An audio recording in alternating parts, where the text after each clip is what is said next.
I am the Tofu Golem. Please enjoy the video. You'll begin by confirming compatibility and securing a backup. Check your Mac model and ensure it supports Catalina. Once done, run Time Machine or make a bootable clone so you can revert if needed. Make sure you have 2030 GB free and plug the Mac into power to avoid interruptions. Update existing apps and any firmware through Software Update Now. This reduces post-installation conflicts and speeds the process. After prerequisites, download Catalina from the App Store and click Get. The installer will land in Applications. Allow the full 820 GB download to complete before launching the installer. When it starts, read prompts, agree to terms, and choose your startup disk. Then let the Mac restart. Do not close the lid or interrupt.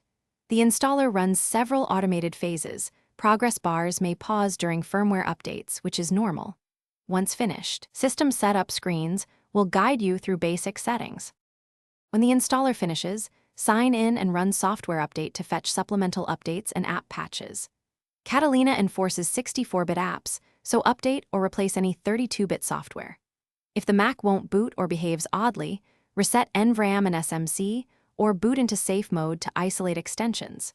If installation fails entirely, restore your Time Machine or clone backup to return to Mojave, then retry after addressing disk or firmware errors. Contact Apple support for persistent.